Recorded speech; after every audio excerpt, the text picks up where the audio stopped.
define prayer.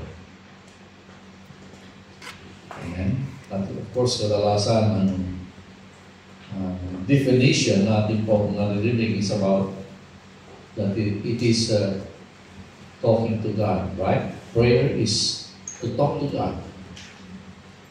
Yes, to bring to Him our needs, our requests, di ba? But actually, that's only a part of prayer. But it's more than that. The tabernacle, alam mo niyo yung tabernacle, is yung tent, yung tinatawag na tent of meeting, tabernacle. Yung pong pinagawa ni Lord kay Moses. Amen. Kay Moses. At yun po yung meeting place ng Diyos at ng mga tao. And that's why pinatatong sila po ay umiikot patungo na Biblia, they were on a journey. They were on a journey to the Promised Land. They were actually in the desert. Alam natin na it took them 40 years because of their wickedness to reach the Promised Land, right? And alam natin na yung tabernacle or yung tent of meeting ay pinagawa ng Panginoon at kung saan man sila maglalagay for a while ay pinatatayo iyon, di ba? Sapagkat alam natin na ang talagang plano ng Diyos, doon pala ipinapakita ng Lord kung ano yung plano niya sa tao. We know that Israel is sa buong mundo, sa buong creation, doon po ipinapakita ng Diyos ang plano niya sa kanyang creation sa pamamagitan ng Israelite. That's why they were a chosen people. At dahil sila ay chosen, sila po yung naghirap. Dahil doon ipinakita yung character ng Diyos, yung pagmamahal niya, yung galit niya sa kasalanan. Amen? Kung kaya sila po yung parang object ng demonstration ng Diyos kung sino siya. Amen? And we know that while they were on their journey to the Promised Land, the Lord instructed Moses to actually build the tent. And wherever they will be, doon itatayo yung tent, ilalatag nila. At yun ay actually, meron silang designated places. At yung tabernacle is nasa gitna. At yung mga tribes ng Israel, they are camped around the tabernacle. As a symbol na ang Diyos, ang talagang plano niya is to dwell among His people. Amen? Hallelujah. So the tabernacle was Israel's central place of prayer. But it was never called, actually, it was never called the tabernacle. So it is called Mishkan. M-I-S-A-H or M-I-S-H-K-N. So what is a Mishkan? Mishkan. It comes from the Hebrew root word shakan. Shakan means to dwell.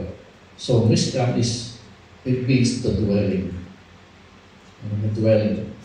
So the Mishkan was the tent of tabernacle that would allow God to dwell in the midst of His people. As I said earlier. Yun ang purpose po noon.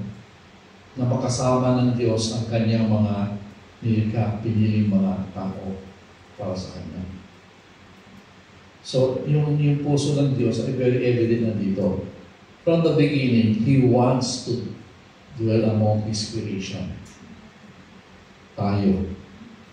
People. Humankind. Amen? It was also the central place of prayer. So, actually, prayer is linked to the dwelling of God. Amen? Linked to the dwelling of God. So, but the Mishkan wasn't only the dwelling place of God, it was also called the tent of meeting. is where God and man meet together. Doon sila nagtatagpo. You see, prayer is not just an action. Diba? Hindi lang siya isang action. It's a meeting. Actually, it's an encounter. So the Mishkan was not only where God dwelt, but man also. Prayer is not primarily about saying words or performing an act. Prayer is a Mishkan.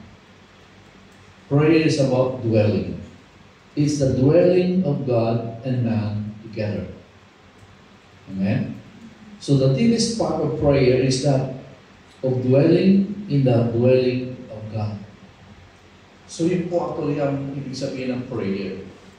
Prayer is to be in the presence, in the dwelling place. To dwell in the dwelling place of God. So being present in the presence of God, that's prayer. And to dwell is more than just saying the words of a prayer or singing the words of a song and then being finished with it. But prayer is to dwell in the presence of God. And the word Mishkan also means the remaining. Okay? The remaining, the continuing, the abiding, and the inhabiting. So, what I'm trying to share with you here is the deeper meaning of actually of prayer. Para sa ganun pagka nananalangin tayo, hindi lang pala tayo basta kinakausap natin ng Diyos. So what then is the heart of prayer? It is to abide in His abiding. Amen? And to rest in His resting. Galing, no? To remain in His remaining. To dwell in His dwelling. To inhabit His habitation. To know what prayer truly is, you must actually go deeper. You must enter the Mishkan. Okay? So, sa ating mong panalangin, pagka nagkaroon tayo yung revelation na ito, na yung pala talaga yung purpose ng Diyos, yung pala talaga yung in the beginning, yung po yung kanyang adhikain sa atin, yun yung kanyang pinlano, kung bakit lahat ng nilikha niya, mamula noong umpisa, even before the creation, ay nasa puso na niya, nasa isip na niya, nasa imagination na niya, kung ano yung magiging relationship sa atin, at kung ano yung magiging tayo sa Diyos. Amen? So, when we pray, if we can have this vision, kung ano yung pinag-aaral natin ngayon, ay mag-iiba yung pakikipag-relasyon natin sa Diyos sa panalangin. Kasi when we pray, it means that hindi lang po natin kinakausap ang Diyos, di ba? So kadalasan po ng relihiyon, o kadamihan po ng relihiyon sa mundo, is actually not Christians or even Christian kasama. Pero sa iba kasi, it's about talking to God who is so far. Di ba? Yun po yung concept ng marami kasi nga, ang Diyos ay napaka-banal, napaka-makapangyarihan, at ayaw niyang lumapit sa Kanya kasi tayo mga marurumi. Para gano'n, di ba? So it's like, that's why we always look up.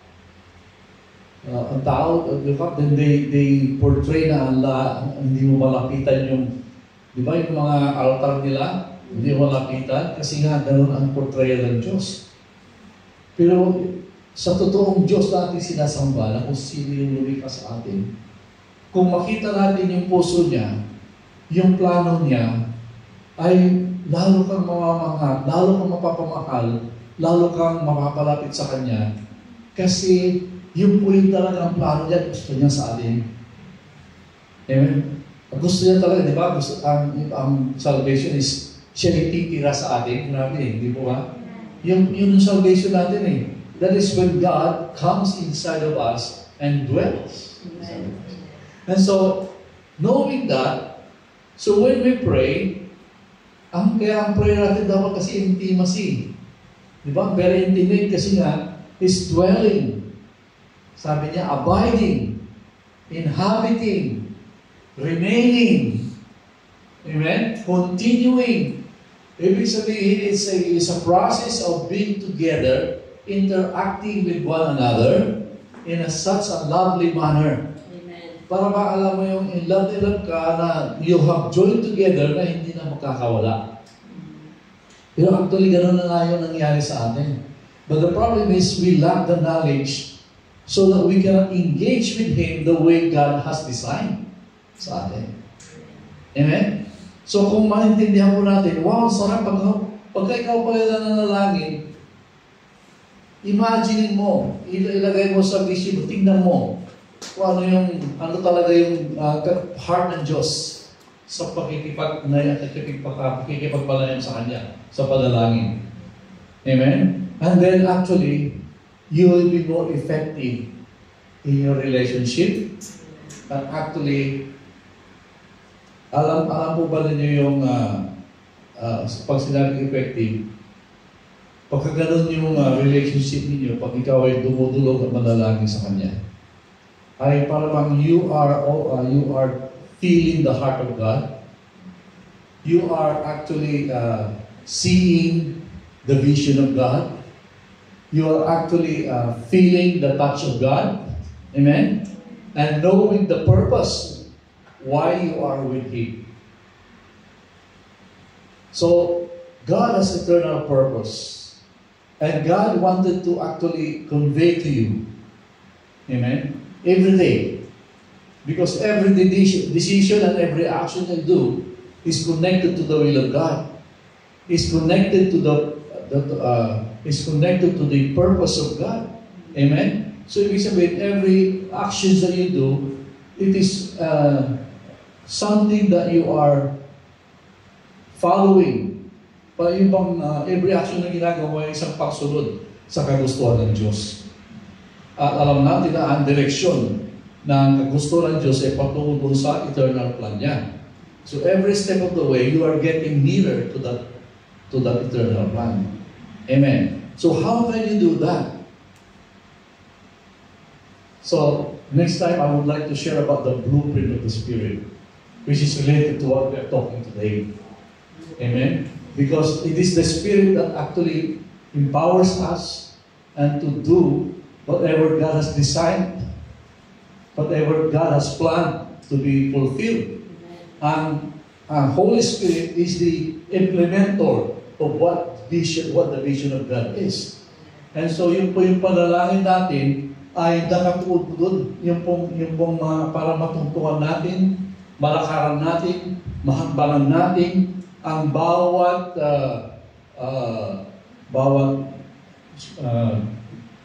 hakbang ng buhay natin. Kung saan tayo nagtungo, ay hindi na tayo lilihis. Alam niyo, pag nalihis tayo, maraming tayo na nasasayang kasi nga, kung ikaw ay lihis, lahat ng ginagawa mo, hindi parte ng plano ng Diyos. We know that when you are actually you have made yourself and put yourself in the direction which is a detour. Na-detour ka, hindi ito yung lalo ng Diyos, pero kumalang ka. Di ba sayang? Kasi pagka nalihis ka doon sa tintungan mo, papalayo ka. So walang contribution yun sa paglapit sa Diyos. Amen? Kahit na parang Israelites, you know yung Israelites? When alam nyo paglabas nila ng Goshen sa Egypt, kung talagang diretso sila at lumakad sila sa tamang direksyon, ang sabi ng mayroong narinig na explanation, that in 3 months they would have reached the destination. Or sabi nga, weeks lang.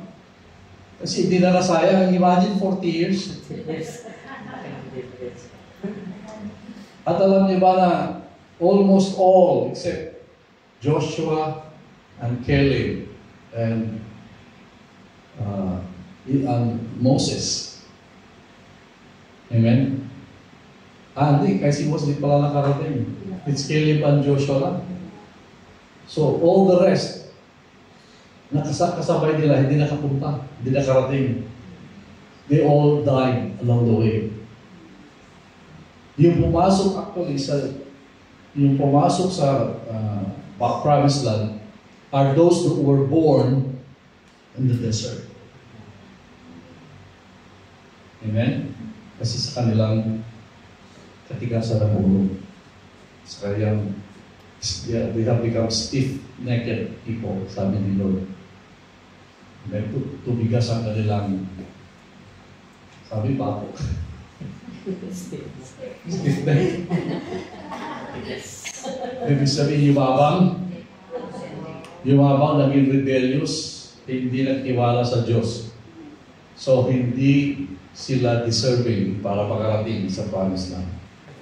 Even si Moses, the person who was tasked, who was chosen by God to lead the people, was not able to reach the Promised Land. He was given the privilege lang to glance para lang makita yung Promised Land. Pinapunta siya sa bundok, punta ka lang doon, tignan mo yung pupunta yung Promised Land. You know why? Dahil sa zeal niya para sa Diyos. Dahil nagalit siya doon sa mga Israelita dahil ang titigas na mga ulo nila, pero dahil sa kanyang inis, nakagawa siya ng bagay na hindi karapat-dapat sa harap ng Diyos. At ang parusa niya, hindi siya makakatawid para makarating sa Promised Land. Imagine, yung mismong, yung kanya nagawa pa ka ay para sa Diyos. Dahil galit siya, sin siya, yung siya, nainis siya para sa Diyos. Nainis siya pang kapwa niya ni Israelita dahil sa mga pagka-rebellious nila. Amen? But then he did not represent God. That's why God punished him by not allowing him to enter the Promised Land. So, very crucial po yung ating po relationship sa Diyos na i-represent natin siya lagi na tama. Amen? So, what I'm imagining po natin, yung ating pinag-aralan, yung ating pinag-usapan kanina. So, sabi dito, prayer is dwelling in the presence, is resting in the presence, is remaining in the presence, inhabiting in His habitation. Ang dami pong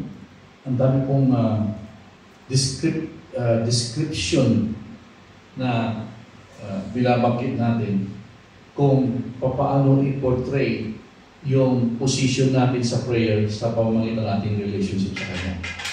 So, ang pakikipagrelasyon natin sa Kanya, hindi lang isang bagay na madali. Amen? Alam niyo ba yung pagka ikaw ay gumawa ng simento, ang dami pong mga elemento ginagamit, ba? Tubig, buhangin, simento, at mayroon pang mga ginagamit na ibang sangkap para manatiling matigas at manatiling matibay. Diba? So, the moment hinalo mo na, hindi na pwedeng hiwalay. So, in the same manner, ang ating pakikipag-relationship is the moment na siya ay ating tinanap sa ating puso, sa ating espiritu, at siya pumasok at nadahan na sa atin, ay hindi na pwedeng paghiwalayin. Amen? Sabi nga parang kapir gatas, pag kapir halo mo na, wala na. Amen? So, mas mahigit pa doon yung ating pakikipag-relasyon. At yung panalangin, yung posture ng panalangin natin, yung ang tawag dito, para maging effective po yung ating pakikipagdiig sa Diyos sa ating panalangin, ay kailangan magkaroon tayo ng kabuuan ng description kung ano yung kagustuhan ng Diyos. Kung ano yung desire at plano ng Diyos, kung ano yung dinisenyo ng Diyos sa ating relationship, na sa ganon ay sa ating pakikipagdiig sa Kanya, ay makuha natin ng buo yung desire niya para sa atin. Amen. Amen? Kasi nga lahat ay pinapanalangin na sa kanya. Ano ba yung pinapanalangin natin? Hindi lang yung gusto natin. Actually, ang pinipinalangin natin, yung kagustuhan ng Diyos na mangyari sa buhay natin. Amen. Amen? Hindi lang yung ano yung gusto natin. Kasi marami na yung gusto na ayaw ng Diyos. Yes, that's right. Di ba? Na kahit anong gawin mo, hindi mangyayari kasi ayaw ng Diyos. Yeah. So, ang panalangin ay actually to make the will of God being ushered in sa buhay natin ngayon. Amen. So yung pakipag-relasyon natin sa panalangin. And that's why, napakaganda na maintindihan natin yung itsura ng ating relationship sa Diyos magmula noon pa. Ipinakita na ng Diyos kung paano dapat makipagrelasyon sa panalangin. Sabi nga panalangin, it's a meeting. So there's a meeting place designed by God. And actually, yung tabernacle, sabi nga, that's why sa ibang paliwanag sa translation po sa Bible is, and God, so in John chapter 1, verse 14, and God tabernacled, sabi niya, among His people. Ang ibig sabihin, live or walk or dwell among His people. Diba? Naging flesh ang Lord at then nakasalamuhan natin. Naging siya ay pumarito at nakipagsalamuha sa atin. Namuhay siya sa ating kalagitnaan. Parang kalagitnaan ng tao. Tabernacle. So hindi lang po yung tabernacle is a big word, but it means a dwelling, abiding, remaining, inhabiting. So, although halos synonymous sila, pero may intrinsic meaning ang bawat word na yun. At yung mix ka, incorporate all those. Galing, hindi ba? Yung description po ng Panginoon is so meaningful. Wala pong sayang na salita ng Diyos. Lahat ang binigkas niya, kung may isasaayos po natin, may iisip natin, may imagine natin, grabe. Makikita mo yung buong picture kung ano yung gusto ng Diyos na para sa iyo. That's why God is so sa kanyang pagkikipag sa atin, very distinct siya. Specific siya. Sabi nga, straightforward yung kanyang salita. Amen? But that's why the old language, which is Hebrew, ay napakayamang salita. Kasi marami pong salita sa Hebrew na kulang yung mga alam natin, ang English, ilan lang yan, wala pa yatang 1,000 years. Kailan lang yan, parang nabuo lang. Amen? Naging official language lang siya, mga 300 or 400 years ago, 500 years ago. Masyadong ano yun. Lalo po yung salita natin. Di ba? Especially yung mga dialects. Pero alam niyo ba in Hebrew, it was documented magmula ng umpisa. And then, kasi paano po maibibigkas o maikukonvey ng Diyos ang kanyang puso, ang kanyang plano, ang kanyang vision sa kanyang creation ay nakalaan doon sa salita niya. Yung salita ng tao na pinaglaanan niya. And that is Hebrew. No wonder why God, up to date, ay na-preserve po yung language. The only ancient language that is still spoken to this modern day? Hebrew. Diba? So, ang Hebrew is almost 5,000 years old na.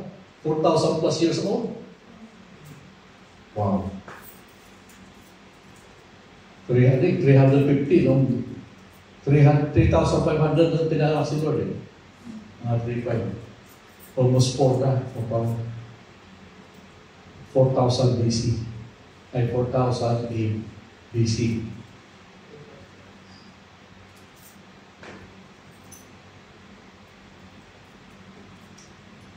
And still alive today. Amen. It's so rich.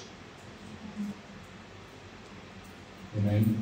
So yung pinag natin, yung po yung desire ng Diyos na kapagkatay na nanalangin para makapangusap ang Diyos sa atin ng taimtiman. Diba? Yung taimtiman, yung mas mataimtim na pagdiig sa atin. Kailangan talaga, you have to come together. Dwell, abide, so di ba? Then we begin to understand kung ano yung perfect meaning ng mga gusto niyang mangyari sa buhay natin. That's why we need to be born again. Amen. So that our spirit will be alive again and we can receive from Him exactly what He wants. And we can only do that if we do this, abiding, remaining, resting, habiting and dwelling.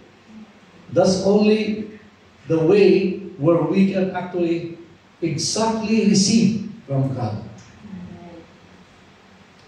And actually, alam niyo ba na ganoon din po tayo, that we can convey. Alam niyo kasi ang ng tao, pagkapawardi-wardi lang, hindi niya talaga maibigkas, hindi niya talaga maipaabot yung totoong nasa puso niya. Alam niyo ba sa space, kaya pinag-aaralan po yan eh. Kasi yung pagsalita, ay kailangan mo ano yung nasa puso mo, mabalutan mo ng tamang salita para maipasa mo at maintindihan ng tama yung nasa puso mo. Di ba? Kasi marami pong way na pagsalita, pero kaya nag-iba-iba eh. Iba ang dating kasi nga, kulang ka ng salita, hindi mo na i-convey, hindi mo na i-transfer yung 100% kung ano yung nakikita mo sa puso mo. Amen. Pero alam niyo ba, the Bible is the will of God. The Bible is the plan of God. The Bible is actually the plan of God for every one of us. And we can only receive that if we dwell. That's why, paano ba tayo nakakatanggap ng Diyos sa Diyos ng mensahe? You know those prophets? Pagkatitig, akala nyo, basta na lang sila nagsasalita? No. Ang routine ng kanilang buhay ay lagi nakakabit. Okay, nakakabit. Aktibo lagi yung kanilang puso, ang kanilang isip, damdamin sa Diyos. Kaya very sensitive yung kanilang pagkatao sa kung may gustong iparating ang Diyos, kung may gustong bisaya ang Diyos, natatanggap nila. Kasi synchronized yung kanilang being sa being ng Diyos. Amen? Si David, ilang pong chapters sa Psalm ang sinulat niya. And everything is Word of God. Naging Word of God. You see, ang Psalm is 150 chapters. But 150 chapters. But how many chapters are there are the writings of King David? You know why? Kasi lagi siyang nasa presensya ng Panginoon. Lagi siya nakikipag-usap sa Diyos. Kung ano yung naiisip niya, alam niyo yung yearning niya na So dahil siya ay nag-a-abide sa Diyos, dahil siya ay nagre-rest sa Diyos, dahil siya ay laging naka-attention ng kanyang kaisipan sa Diyos, kung kaya ang daming pinapakita sa kanya, sinusulat niya, sinasabi niya yung feeling niya. Alam niyo, alam niyo yung exchange ng tao sa Diyos na communication, that is Psalms eh. Okay, yung Psalms, sinasabi ni Adam sa Diyos, tungkol sa Diyos, sa sinasabi ng Diyos tungkol sa atin. Naging part ng salita ng Diyos. Ibig sabihin ko, ano yung sinasabi ni David ay bahagi ng sinasabi ng Diyos. Doon po sa intercourse nilang dalawa sa salita, actually is God is revealing Himself, how He dwell, how He deal with man, how He communicate with man. And so we can also attain that by having that close and intimate relationship with God if we can only know how to abide, to dwell, to inhabit, to remain in the presence of God. Amen. So that's prayer. Hindi yung inaantok ka lang. Thank you, Lord. Gano'n lang, tapos kamusta? Hindi mo na inayaan inantayin Diyos sabi gusto sabihin din sa'yo. Amen. Amen. Masabi lang, nag-pray naman ako eh. Di ba? How many Christians are like that? And there are times also na pagkapagod ako, ganun din ako. But God is rebuking us. God is telling us to change our ways. Amen. Amen? Change our ways. If you really want to be close to God, closer than you are right now, kasi in our lifetime, we cannot reach that point na 100% yung gusto ng Diyos sa closeness mo sa Kanya. But every day we can get closer if we just follow what He wants. Amen? Alam niyo yung point nung hindi pa nakakasala si Adam tsaka si Eve, na kung saan ang kanilang spirito ay very active. Kung ano yung naisip ng Diyos, naisip nila. Kung ano yung nararamdaman ng Diyos, nararamdaman nila.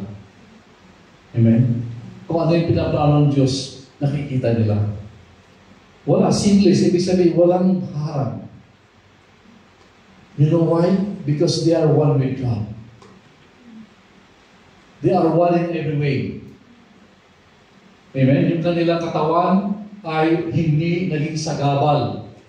You know, ano yung ebidensya na nung hindi pa sila kakasala, walang sagabal kahit sa katawan nila? Kasi actually, hindi nila alam na sila yung hubad, na nakakahiya. Nasa nung nakasala sila, nakita nila, ay, nahihira sila. Kasi na-focus na sila sa kanilang sarili. Pero hindi pa sila nakakasala, they are one with God. Yung kanilang sitwasyon, wala yung nakatuon lang sila sa, alam niyo yung para bang wifi, yung mind ng Diyos, naka-wifi sila doon, naka-synchronize. So, yung mind ng Diyos, yun din mind nila. Amen. Yun po yung kanilang pakikipagisyon, yun po yung gustong ibalik ni Lord sa atin. Amen?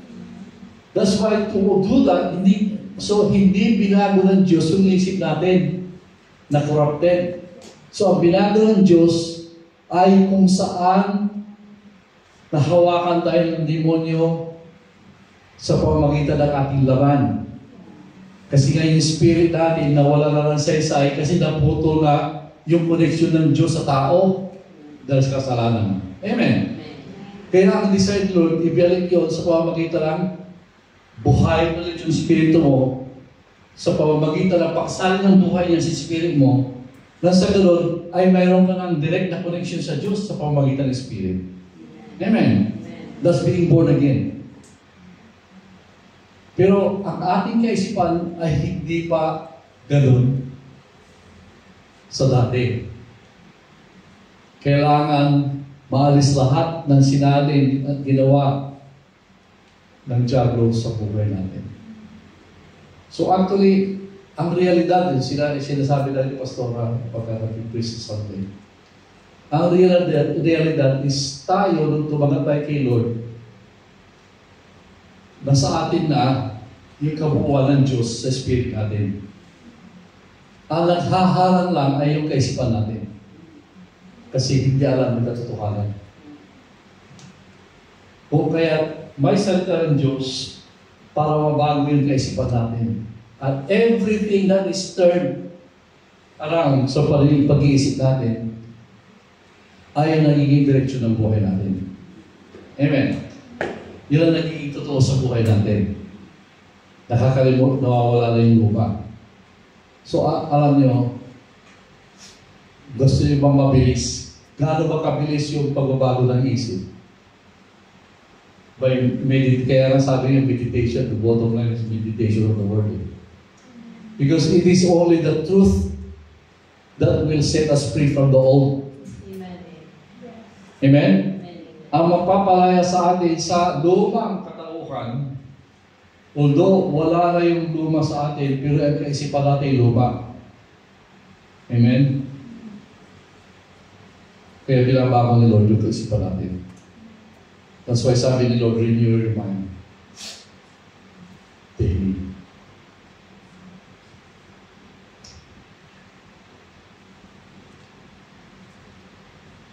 So, alam niyo mangyayari na papabilis yung ating renewal kapag may practice po natin pinag-usapan natin ngayon. Na every time na manalangin ka, pasok ka sa loob. Alam niyo, ang magkasagabal para magawa mo yun, pagka pumasok ka, dala-dala mo yung bagahe ng basura. Amen? Pagka pumasok ka sa presensya ng Panginoon, iwanan mo na lahat. And sa ganun, full ang attention mo sa Kanya. Si alam niyo ba yung gusto ni Lord kasi, yung nararamdaman niya, nararamdaman mo rin. Yung nakikita niya, nakikita mo rin. Diba? Yung naisip mo, ay naisip niya, maisip mo rin. Yan ang pakikisa sa Kanya. Amen? Pero willing ka. Kasi kasi papakita si Lord sa'yo, hihinto ka. Lord, sandali lang muna. Lalabas ka kasi parang ayaw. Lord, ayaw. Pwede bang saka na lang? Pero kailangan, willing ka talaga. Amen. I tell you, kaya nga sinasabi ng Panginoon. Diba? Sabi sa, seek first the kingdom of God and His righteousness and all these things. So, all these things, ibig sabihin, saan ka ba nag-worry? Ano ba pinagmumula ng worry mo? Sabi ni Lord, all these things, may solusyon dyan eh. Pero kasi, busy ka sa pag-iisip sa problema mo. Wala ka lang tayo mag-isip sa Diyos. So, paano malalaman ang solusyon? Eh, nasa Diyos ang solusyon. Amen. Amen. Nasa Diyos ang solusyon eh. Pero sabi ni Lord, seek first. Pag sinabing seek first, wala lang second. Ang English translation ay seek only. Only. No other things. Only God. Ano yung righteousness niya? Yung kanyang katawan.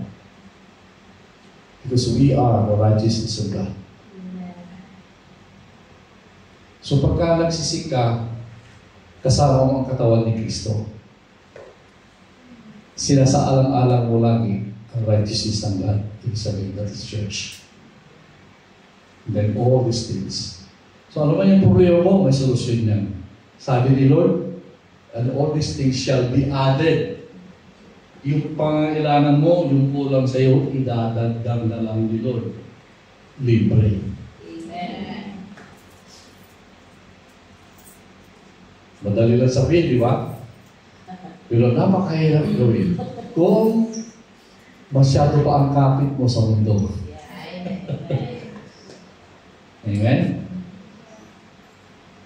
Alam niyo yung pinapagpala, especially mga material things. Kung pinapagpala ka ng material things, is because God knows that you can really easily let go. Pero kung alam ni Lord na ang hirap mong pakawalan ang mga material na bagay sa iyo, mahirap dumating. Kasi magiging sagabal sa kagustuhan ng Diyos sa buhay mo. Kasi ang hirap mong pakawalan. Amen? Amen. So, sikreto yun. Ngayon, alam na natin. Amen. So, mga kapatid, when we pray, think of these things. It is not just a mere talking. Okay? Alam niyo yung pinaka-basic na alam ng tao na ang prayer is only man talking to God. Ito yun, pinaka-basic. Di ba, pagka yung mga hindi pa nakakakilala talaga kay Lord, pag nagpunta ng simbahan, ang purpose lang is manalangin. Pero wala naman sa intention na makinig. Di ba? Wala naman sa intention na makinig. That's why, pagkatapos, ang novena yun eh. Novena. Pagkatapos novena, tapos na. Kasi nanalangin na siya. Eh kung ang palalangin na yun lang, pare-pareho, wala namang laman yung panalangin na yun, di ba? Yes. Amen. Ang totoong panalangin, galing sa puso. Amen. Yung nararamdaman mo sa Diyos. Pero ang Diyos, meron din nararamdaman para sa iyo. May plano para sa buhay mo. Paano mo natanggap yun kung hindi ka nakikinig? Kaya nga mag-dwell ka, pag nag-dwell, nagre-remain, nag-inhabit, di ba? Nakipag-mix sa Kanya, ay doon ka magkakaroon ng synchronization sa Espiritu ng Diyos. Doon ka magkakaroon ng pakikiisa. Yung Spirit ng Diyos na nasa iyo at yung Espiritu mo, which is ruled by your mind, di ba? Magkakaroon ng pakikiisa, then unti-unti maintindihan mo yung damdamin ng Diyos. Maintindihan mo yung plano ng Diyos. Makikita mo yung vision ng Diyos. Amen. Then, pagka nakita mo yun, ibig sabihin, ang mga maraming answered prayer po doon. Halimbawa, mayroon kang inaantay na sagot kay Lord. Pag kami pinakita vision, ay, kaya naman pala. Kasi mayroon pang dapat gawin. Or, mayroon po dapat hintayin. Amen. Then, makakaroon ka ng kapayapaan, kahit hindi pa dumarating. Kasi alam ng Diyos, tayo lang inaantay mo. Papakita din mo sa iyo, di ba? So, yung pananampalataya mo, aangat. Lalago. Kasi nakikita mo ang plano niya. Kasi nararamdaman mo ang damdamin niya. Nagkaroon ka ng intimacy. Kahit naglalakad ka, alam mo na nangungusap ang Diyos sa iyo. Amen? Pagka nanalangin ka, alam mo na mayroon kang biglang nang-iisip related doon sa pinananalangin mo. Andun na yung clue ng sagot. Amen? Amen. Mga kapatid, that's why we need to dwell in the Word of God. We need to dwell in the presence, hindi lang word. In the presence. Pag sinabing word kasi magbabasa ka lang eh. Pero presence means you spend time and wait for God. Amen? So, pagka nagpunta ka sa presence ng Panginoon, itabi mo yung galit mo. Itabi mo yung inis mo. Itabi mo yung unforgiveness mo. Magpatawad ka na. Kasi yun, sagabal yun. Amen? Para yung shield. Para kang naglagay ng gusto mo makakita, pero naglagay ka ng salamin na opaque. Hindi ka makakita. Diba? Dapat yung sinagay mo sabihin, yung grado na mas malayo mo makikita. Amen. Amen. Ganun po yun. That's why you begin to understand God. you begin to feel the feelings of God. That's why kung alam mo, may pinagpipiligan kapatid, minsan maiyak ka. Why? Because you feel the compassion of God. Na kahit na kung konti lang ang pera mo, ma-oblige ka na. Para you oblige yourself na. Kaya nung minsan, ibibigay mo na yung nasa bulsa mo. Kasi na-feel mo. Nagagamitin ka ng Diyos para i-bless sa isang tao. Amen? Na-feel mo na, ito palang tao to, may sama na loob sa akin, kailangan ayusin ko. Or, pinapakasay na pa yan, hindi ko pa napapatawad ang tao ito. Lord, I release this person. I forgive him. And bless that person. Wow. And then, yung mga guilty na lumilinaw yung patuloy mo. Amen? Paglabas mo, ang saya-saya mo. Why? Because you have experienced the presence of God. Amen. Then you begin to see clearer things. Minsan yung mga dati ka, pagka nakikita mo, yung mga marinig mo, naiinis ka lagi. Di ba? Minsan nairita ka, di ba? Parang kinairitahan mo, di ba? Kasi may nung nakaklag sa iyo eh. Pero when you come from the presence of God, na inalis mo lahat ng mga yan, then, wow, naging 2020 yung vision mo. Naging artistic yung imagination mo. Nag-iiba yung pananaw mo sa tao dati, galit ka. Eh, mabait pala yung tao nito. Hindi ko lang alam. Di ba ba? Mga kapatid, there is always a way to be closer to God. Amen. And this is one major way to be closer to God. Amen. Amen. Let us actually understand what actually Mishkan.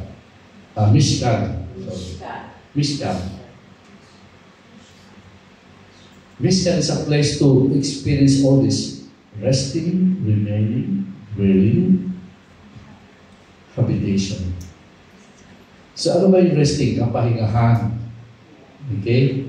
Remaining, ibig sabihin, kahit na umalis ka sa prayer closet mo, nagre-remain ka sa Diyos. Amen? Yun po yun, remaining. Dwelling means, ibig sabihin, kasama mo sa bahay. Dwelling. Na kahit saan ka, kasama mo siya. Remaining means you are inside of Him. Dwelling means kasama mo siya. Di ba? So you remain in Him. Dwell with Him. Resting in Him. Habitation. Habitation means you co-inhabit with Him. Para mag-asawa, co-inhabit. Cohabitation. Amen? So yung mga bagay na ito, pag pinakinggan mo yung salitang Mishkan, yun. Para pag pinagbuod-buod na hindi na ma-iwalay. Kasi lahat ng area, lahat ng facet, ng pagrelasyon ay kasama doon. Mishkan. Amen? Wow, hallelujah. You see, noong pa lang, gano'n na yung plano ng Diyos sa akin. At pinakaramdam niya doon sa tent of meeting. So kung maglalagay sila noong panahon na yun, sa isang disito, diniset ng Diyos na dito tayo. Na tayo yung tent. Tapos ilalatag na yung mga tent surrounding the tent of meeting. Yung lahat ng tribe, may pwesto yan, may lugar, may assign. So ang ibig sabihin, kung masa ng Diyos, nandun sila. Cohabitation. Amen? God dwells among His people. So, yung pala pinapakita ng Panginoon. Pagdating nila sa Jerusalem, nagpatayo si Lord ng temple. So doon, kung makikipag-ugnayan sila sa Diyos, pupunta sila doon, mag-offering, diba? May priest na assign para i-convey. May mga rules na pinapalo, di ba? Pero ngayon wala na. Praise God, natanggal na yung rules na yun. Kasi nga, si Lord ay nasa atin na. Amen. At tayo na kay Lord. Amen. Alam niyo yung bagay na nasa atin na siya, pero tayo nasa Kanya na. Bilang halo-halo. God is inside of you, pero ikaw ay nilagay din sa loob ni Kristo. We were put in Christ, but Christ dwelt inside of us. Wow. How can that be? The God of the universe is so big that He can place the whole universe in His hand. Gano'n siya kalaki. Pero He's also so small that He can come inside of our spirit. Imagine that. That's miracle. That's mystery. But that mystery is already unveiled. What we are talking now is that mystery. Amen. Walang imposible sa Diyos. Thank you, Lord. Let's pray. Ama, maraming salamat po sa kabutihan mo. Amen. Salamat po sa biyaya mo. Salamat po, Lord, sa iyong salita. Lord, I pray that yung pong pinag-aaral namin ay hindi lang manatiling kaalaman sa amin.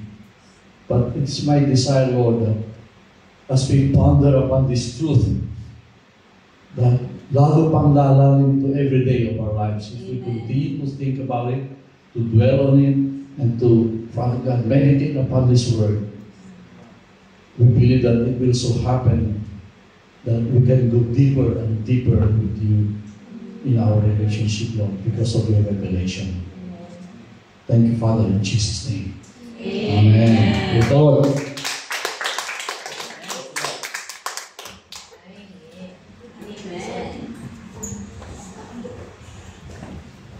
Praise the Lord.